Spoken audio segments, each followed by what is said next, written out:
हाँ दोस्तों, साथियों, क्या बात है। मेरे अभिकर्ता बंधु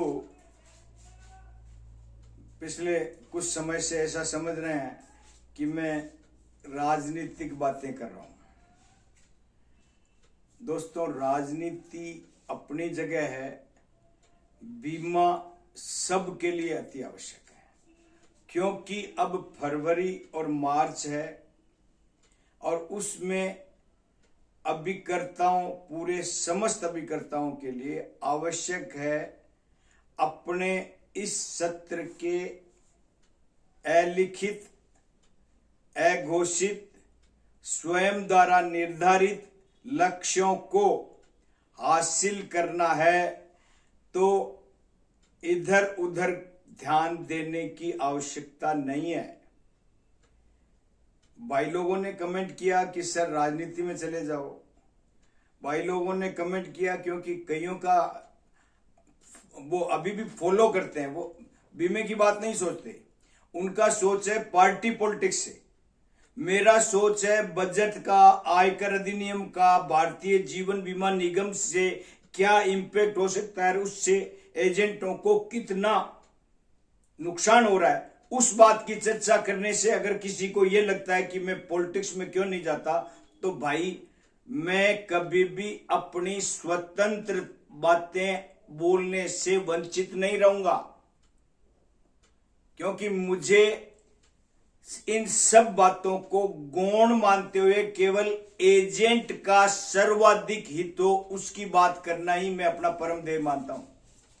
अब उसके लिए अगर भारत सरकार निशाने पे आती है, स्टेट गवर्नमेंट निशाने पे आती है, कांग्रेस पार्टी निशाने पे आती है, या कोई अन्य छोटी मोटी छुट भैया पार्टियां निशाने में आती है, तो आए, मुझे उनसे किसी से फर्क नहीं है, क्योंकि मैं अपनी स्वतंत्र अभिव्यक्ति जो अभिकर्ताओं के हित में होगी वो करूंगा। और उसके लिए भाई लोग कुछ भी कमेंट करें, उससे मुझे ज्यादा फर्क नहीं पड़ता। मैं चाहता हूं अब हमारे पास इधर उधर की, क्योंकि मैं तो बताता ही हूं कि वो जमाना अलग था जब पूरा देश किस पे डिपेंड करता था। पूरे देश खेती पे डिपेंड करता था, काम धंधा था नहीं, और संयुक्त परिवारों में पब्लिक रहती थी। 80% जनता कृषि पे आधारित थी। वो अलग समय था। उसके बाद संजय गांधी के सौजन्य से एक अलग परंपरा शुरू हुई, हम दो हमारे दो की परंपरा आई। और उसके बाद हम थोड़े और ज्यादा प्रोग्रेसिव हुए, अपने बच्चों को और ज्यादा आगे ले जाना चाहते थे। उस चक्कर में हमने उस दो के बजाय हम दो हमारे एक के तरफ बढ़ने लग गए। लेकिन भाई लोगों ने पॉलिटिक्स को इतना दूषित कर दिया कि मोदी जी वाले फार्मूले को क्यों अपना लो, हम एक हमेशा एक। अरे भाई, इंश्योरेंस के ताला लगाओ और फिर आप करो अपनी पॉलिटिक्स। ये पॉलिटिक्स का मंच नहीं है मेरा। मैं सिर्फ इसलिए ये बात कह रहा हूं कि जीवन बीमा करना है तो रिलेशनशिप मेंटेन करना पड़ेगा, बचत करना पड़ेगा। अनफोर्सिन, अनिश्चितताओं का जो जीवन है उसके लिए अपने आप को झोंकना पड़ता है। आज ये सारे फैमिलीज को अगर कटोरा पकड़ा दोगे तो क्या क्या होगा उससे? अनिवार्य आवश्यकता, आयकर अधिनियम में नए बदलाव के साथ वो चाहते हैं कि हमको बचत नहीं चाहिए, शाम के खाने की चिंता किसी को नहीं करनी है। जो उठता है वो कहते हैं, ईश्वर कहता है जो उठता है वो खाएगा, काम करेगा तो कमा के खा लेगा, भूखा कोई सोएगा नहीं, ऐसा मानते हैं। सर ये एम क्लास के लिए हो सकता है। मुस्लिमों ने तो बेचारे हमेशा ही, मजदूर लोग तो हमेशा यही करते हैं, सुबह मजदूरी करते हैं और शाम को मजदूरी वाले हिसाब किताब से अपने एक टाइम के खाने की व्यवस्था करते हैं और फिर सो जाते हैं। अगले दिन अल्लाह देगा, ईश्वर देगा, जो भी देगा, अगर वो काम करने लायक होंगे तो। लेकिन हम सभ्य समाज के लोग हैं जो सभ्यता के साथ बीमा व्यवसाय की भी बात करते हैं, और बीमा व्यवसाय के साथ उस परिवार को अपना परिवार मानते हुए हम उसके हित की बात करते हैं। इसलिए हम उसके बचत की, उसकी अनिश्चितता की और उस अनिश्चितता से सुरक्षा देने की बात हम करते हैं। और साथ में अब क्योंकि जमाना बदल गया है, अनिश्चितता के माहौल को इतना ज्यादा तवज्जो नहीं दे रहे हैं, इसलिए आजकल हम बीमे के बारे में दो बातें थोड़ा सा धीरे बोलते हैं कि सुरक्षा, लाइफ रिस्क कवर और इनकम टैक्स बेनिफिट, ये हम पीछे कर गए हैं। क्यों? क्योंकि आगे बढ़ाने के उद्देश्य से। लेकिन बेसिक थीम तो भारतीय जीवन बीमा निगम की वही है, वही रहेगी। लेकिन अब हमारे कंसेप्ट में थोड़ा सा परिवर्तन हुआ है, और उस परिवर्तन के साथ साथ ये भी हुआ है कि हम बीमे के काम को इन्वेस्टमेंट के नजरिए से भी बेचने लगे हैं पिछले 5, 7, 10 साल से। और उसके बाद हमने उस इन्वेस्टमेंट के पोर्टफोलियो को इतना प्रोग्रेसिव बना दिया है। कोरोना काल के बाद, कोरोना काल के बाद भाई लोगों में जागृति आई। देश के अभिकर्ता भाई लोगों के संपर्क में रहे नहीं कोरोना के डर से, और उसके बाद पूरे देशवासियों ने मोबाइल, आर्टिफिशियल इंटेलिजेंसी और ये सब इंटरनेट और इन सब का ध्यान रखते हुए अपने हाथ से पैसा इधर से इधर, इधर से उधर ट्रांजैक्शन करने लग गए। कुछ को नुकसान हुआ, कुछ को फायदा हुआ, कुछ को अच्छा लगने लगा, और अब आजकल तो सबको मजा आने लग गया। और इसीलिए आपसे आजकल कोई बात करता नहीं बीमे की। आजकल वो कहते हैं नहीं, mutual fund, mutual fund, mutual fund, आपका क्या रिटर्न है? उनका भले ही 0 रिटर्न हो, माइनस में हो, पर वो कहते हैं माइनस भी होता है तो प्लस भी होता है। हमारा तो सिर्फ प्लस होता है, और हम प्लस में गारंटेड देते हैं। हम तो आजकल हमको हमारी दिक्कत क्या अभी करता हूं कि हम बताते नहीं भाई लोगों को, पब्लिक को, कि हमारे प्लान्स हैं, उसमें जो भी रिटर्न है वो सब स्टाम्प पेपर पे लिख के दे सकते हैं। हमारा एक ऐसा बेहतरीन प्लान है जिसमें आप म्यूचुअल फंड के पिताजी की तरह बीमा बेच सकते हैं। मार्केट वाले प्लान में तो वो जो बोलते हैं वो हमारे प्लान बेस्ट है ही, क्योंकि हमारे पास ऐसे ऐसे क्वालिफाइड फंड मैनेजर्स हैं जो सिर्फ उन फंड्स को ही मैनेज करते हैं। उस प्लान की बेहतरीन आज तक सेवा करते आ रहे हैं, जिसमें आज तक किसी में भी माइनस होने का प्रश्न ही नहीं है। हर प्लान में 10% से 40% तक का रिटर्न दिखा रहे हैं समय के आधार पे। तो दोस्तों, और उसमें आज तक कमी आई नहीं, कभी माइनस हुआ नहीं, कभी नीचे गया नहीं। मार्केट तो महीने में 5 बार नीचे भी जाता है, 7 बार ऊपर भी आता है, उससे क्या फर्क पड़ता है? हमारे प्लान्स में कभी नीचे ऊपर इतना जबरदस्त होता नहीं। एक्चुअली रिजल्ट जो आता है वो 10% से लेके 40% के बीच में आ रहा है। तो इसलिए हम आपको ये कहना चाह रहे हैं, हमारा इसमें पॉलिटिक्स से मतलब नहीं है।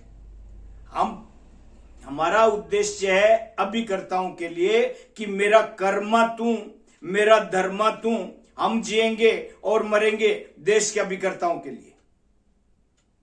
जीना यहां, मरना यहां, अभिकर्ताओं के बिना जाना कहां। इसलिए हमारा इसमें कोई भी पॉलिटिक्स का मकसद नहीं है। लेकिन सच बोलना अगर किसी को पॉलिटिक्स लगता है, और वो हमारे यशस्वी प्रधानमंत्री के लिए भी किसी को बुरा लगता है, हमारे मुख्यमंत्रियों के लिए भी बुरा लगता है, या हमारे कांग्रेस के वरिष्ठ नेताओं के लिए भी बुरा लगता है, या हमारे किसी अन्य क्षेत्रीय पार्टियों के नेताओं के लिए भी बुरा लगता है, तो लगेगा। उसके लिए तो मैं जिम्मेदार नहीं हो सकता ना सर।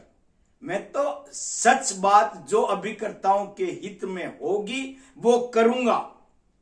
और आपका काम है, आपको अच्छा नहीं लगता तो आप लिखिए जरूर। हमको कैसे पता लगेगा कि आपको अच्छा नहीं लग रहा है? तो इसलिए दोस्तों, आप बिल्कुल चिंता मत करो, आप भी अपने कमेंट करो, हम भी अपने कमेंट करेंगे। लेकिन अब समय सिर्फ और सिर्फ बीमा का है, क्योंकि ये बहुत कम समय रह गया है। आप ये देख लें, फरवरी के सिर्फ 13-14 दिन बचे हैं, 14 दिन एग्जैक्ट, और मार्च के 31 डेज बचे हैं। हमारे पास सिर्फ और सिर्फ 45 to 46 डेज रिमेन्स हैं। और इसमें हमारे अभिकर्ताओं जो पिछले 1.5-2 महीने से झटका खाए बैठे हैं, उनको अपने इस वर्ष के सारे टारगेट पूरे करने हैं। और उसके लिए आवश्यक है कि वो इन इधर उधर की बातों को इन आयकर और इन बजट की सारी संभावनाओं को थोड़ा सा इग्नोर करते हुए अपने काम की तरफ लगना है और उनको अपना काम बीमे के लक्ष्यों को हासिल करना है। और उसके लिए अब आप लोग जिस जिस प्लान के बारे में चाहते हैं अपने हिसाब से आप कमेंट करें कि मुझे इस प्लान की जानकारी चाहिए, मुझे इस प्लान का ज्ञान पूरा चाहिए, इस प्लान के इस फीचर की पोजीशनिंग चाहिए। तो आपको अब रेगुलर हम चाहते हैं कि हर प्लान की वापस स्टेप वाइज स्टेप आपको ज्ञान दें, क्योंकि budget is over, Delhi election is over. अब सरकार का भी कोई इंपैक्ट नहीं होगा किसी भी आम नागरिक पे। जो होना था वो हो गया, जो पूरा करना था वो कर लिया।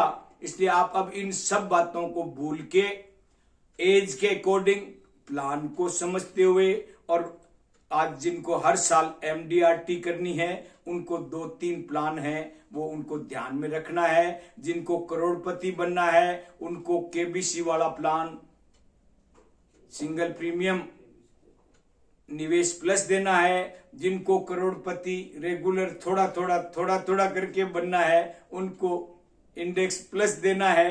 और जिनको लगता है कि नहीं हमको घर घर उत्सव, हर घर उत्सव और हर उत्सव और हमेशा उत्सव, अपने घर में भी पड़ोस में सब जगह उत्सव, जो शादियां चल रही है उनमें और ज्यादा उत्सव, और इसी ढंग से अगर हमको करना है तो हम उत्सव, उमंग, लक्ष्य, आनंद, लाभ जो भी हमें उचित लगता है उसकी उम्र और उसकी आवश्यकता के अनुरूप वैसा प्लान देना है। दोस्तों, अगर आज का वीडियो संभवतः ठीक लगा हो तो जो नए जुड़े हैं वो सब्सक्राइब करें, लाइक करें, शेयर करें और अपने आप को इस सफलता की मुहिम में हमारे साथ कदम ताल करने के लिए तैयार रहें। Thank you very much.